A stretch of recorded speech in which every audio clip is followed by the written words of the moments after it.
Hello guys, welcome back. আশা করি সবাই ভালো আছো এবং সুস্থ আছো। আজকে আমরা শিখব ওয়াজ এবং ডিড এর ব্যবহার। আমাদের অনেক সময় কনফিউজ সৃষ্টি হয় যে আমরা কখন ওয়াজ ব্যবহার করব এবং কখন ডিড ব্যবহার করব। তাহলে আজকের ক্লাসের অবজেক্টিভ কি? ওয়াজ এবং ডিড এর ব্যবহার আমরা এমনভাবে প্রপারলি শিখব যাতে করে লেখার সময় বা কথা বলার সময় যাতে আমাদের ভেতরে কি কনফিউজ সৃষ্টি না হয়। তাহলে কথা না বাড়িয়ে চলো ক্লাসটি শুরু করা যাক। Let's get started. আমি ঔষধ খেয়েছিলাম। আমি ঔষধ খেয়েছিলাম, এটা কোন টেন্স? এটা পাস্ট ইনডিফিনাইট টেন্স। কেন? কাজটা কি অতীতে হয়ে গেছিল। তাহলে পাস্ট ইনডিফিনাইট টেন্সের স্ট্রাকচার কি?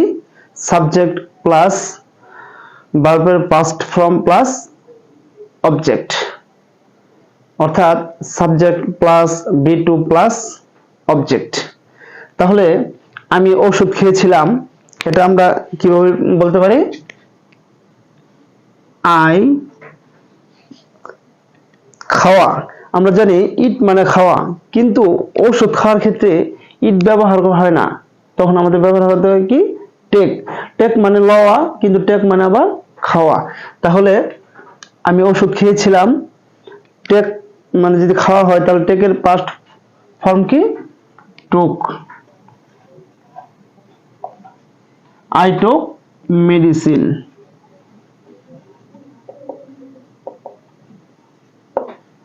আই টুক মেডিসিন, আমি ঔষধ খেয়েছিলাম। নেক্সট, আমি ঔষধ খাইনি। আমি ঔষধ খাইনি, এটি কি? এটি একটি নেগেটিভ সেন্টেন্স, অর্থাৎ আমি ঔষধ খাইনি। তাহলে আমরা কিভাবে বলতে পারি? I didn't, I did not, I did not. এটাকে আমরা সংক্ষেপে didn't, I didn't, I didn't take medicine.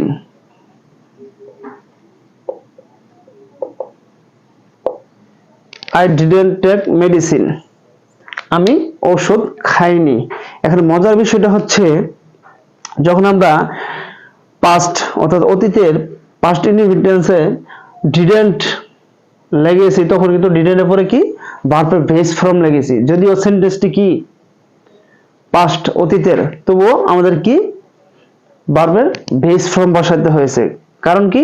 কারণ হচ্ছে কোন সেন্টেন্সে যদি ডো অথবা ডাজ, ডো ডাজ ডিড লেগে যায়, তারপরে সবসময় কি? ভার্বের বেস ফর্ম বসাতে হয়। তাহলে আই ডিডন্ট টেক মেডিসিন, আমি ঔষধ খাইনি।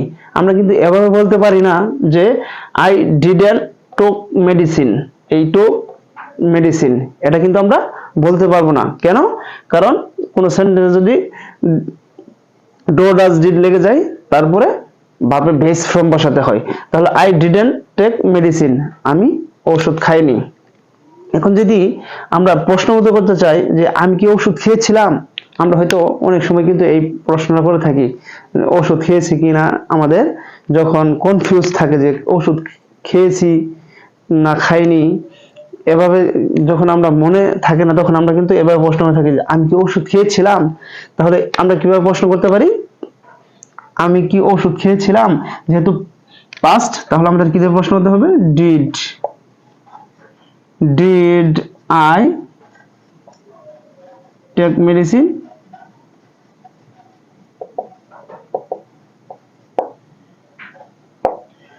ডিড আই টেক মেডিসিন, আমি কি ওষুধ খেয়েছিলাম। ডিড আই টেক মেডিসিন, আমি কি ওষুধ খেয়েছিলাম। দেখো এখানেও ডিড লাগার কারণে সেন্টেন্সটা পাস্ট হওয়া সত্ত্বেও আমরা কি?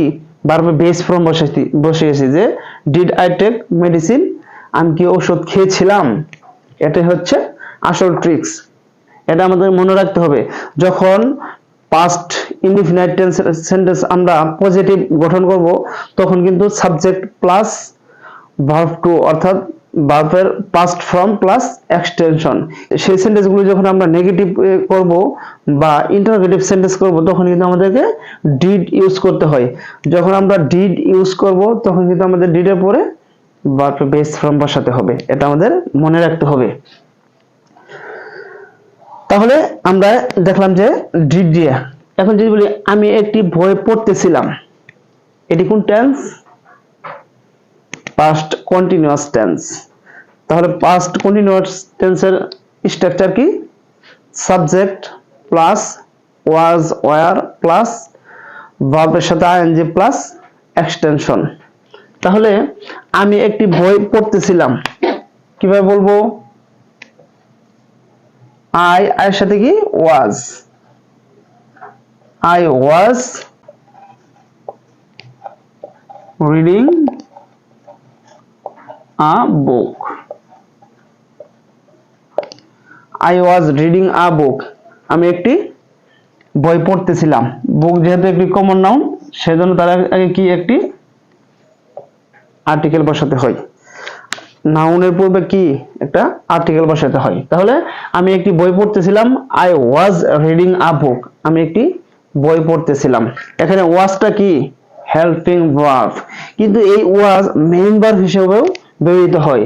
যেমন সে একজন গায়িকা ছিল, সে একজন গায়িকা ছিল, তার কন্ডিশন অবস্থা বলতেছে যে সে একজন গায়িকা ছিল, আমি একজন স্টুডেন্ট ছিলাম, সে একজন ডান্সার ছিল। যখন আমরা এভাবে নিজে পরিচয় দেই তখন কিন্তু আমরা বি ভার্ব মেইন ভার্ব হিসেবে কাজ করে। যেমন সে একজন গায়িকা ছিল, she was a singer. He was a singer. সে একজন গায়িকা ছিল। সে একজন স্টুডেন্ট ছিল, she was a student. সে একজন স্টুডেন্ট ছিল। এভাবে কিন্তু আমরা কন্ডিশন অর্থাৎ অবস্থা আমরা বলে থাকি। এখানে ওয়াজ হচ্ছে কি? মেইন ভার্ব, আর এখানে ওয়াজ হচ্ছে হেল্পিং ভার্ব। তাহলে সে খুবই ধনী ছিল, সে খুবই ধনী ছিল, কি বলবো? He was so rich. He was so rich. সে খুবই ধনী ছিল। এটাও কি একটি অবস্থা। কিসের অবস্থা?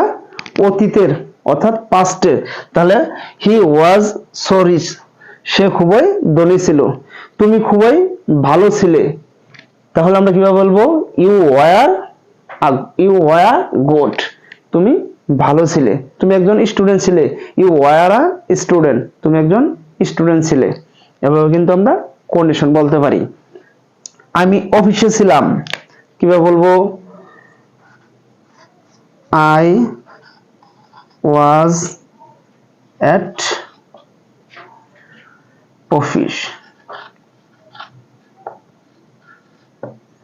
I was at office. আমি অফিসে ছিলাম। আমি ঢাকায় ছিলাম, I was in Dhaka. আমি বাড়িতে ছিলাম, I was at home. সে বাড়িতে ছিল, he was at home. তুমি ঢাকায় ছিলে, you were in Dhaka. এভাবে কিন্তু আমরা প্লেস, আমরা কোন জায়গায় আছি সেই প্লেস বলার সময় কিন্তু আমরা এই বি ভার্ব মেইন ভার্ব হিসেবে কাজ করে। তাহলে আমাদেরকে জানতে হবে যে কখন ওয়াজ পাস্টে ব্যবহার করা হয় এবং কখন ডিড ব্যবহার করা হয়। ডিড তখনই ব্যবহার করা হয় যখন পাস্ট ইনডিফিনিট টেন্সের নেগেটিভ সেন্টেন্স গঠন করা হয়। যেমন আমি যাইনি, আমি খাইনি, আমি পড়িনি। এভাবে যখন পাস্ট ইনডিফিনিট টেন্স গুলো নেগেটিভ সেন্টেন্স তৈরি করা হয় তখন ডিড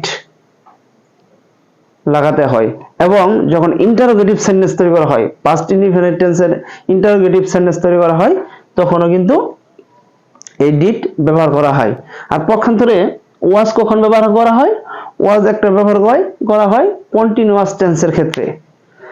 পাস্ট কন্টিনিউয়াস টেন্সের ক্ষেত্রে হেল্পিং ভার্ব হিসেবে ওয়াজ ব্যবহার করা হয়।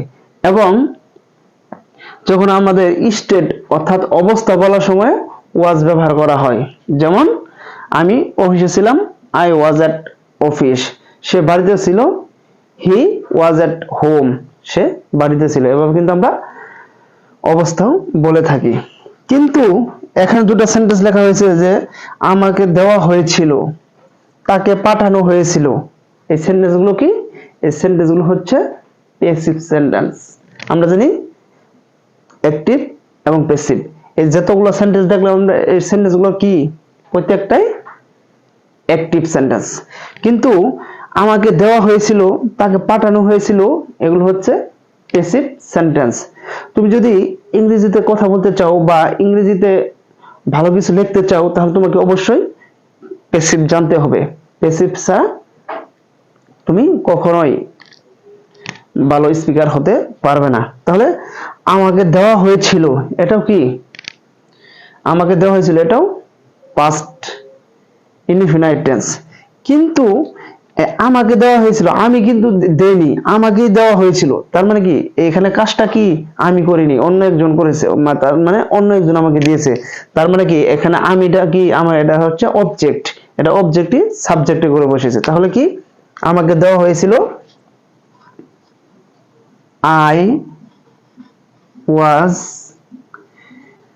I was given. I was given, আমাকে দেওয়া হয়েছিল। I was given. give, এই givenটা কি? give, gave, given। তাহলে I was given, আমাকে দেওয়া হয়েছিল। তাকে পাঠানো হয়েছিল, সে পাঠায়নি, তাকেই পাঠানো হয়েছিল। এটাও কি? এটাও একটা প্যাসিভ সেন্টেন্স। কেন? কারণ এখানে সাবজেক্ট কি? সক্রিয় না বা উল্লেখ করা নেই যে কে পাঠিয়েছে। তাকে পাঠানো হয়েছে কিন্তু সে পাঠায়নি, তাহলে এটাও একটা কি? Passive sentence. কিভাবে বলবো? He was sent. প্যাসিভ সেন্টেন্সের একটা নিয়ম হচ্ছে, সেটা হচ্ছে ভার্বকে অবশ্যই পাস্ট পার্টিসিপল ফর্ম করতে হবে। পাস্ট পার্টিসিপল ফর্ম, এই সেন্ট কি? ভার্বের past participle form. Sent, sent, sent. আর গিভ, গেভ, গিভেন। তাহলে এটা কি?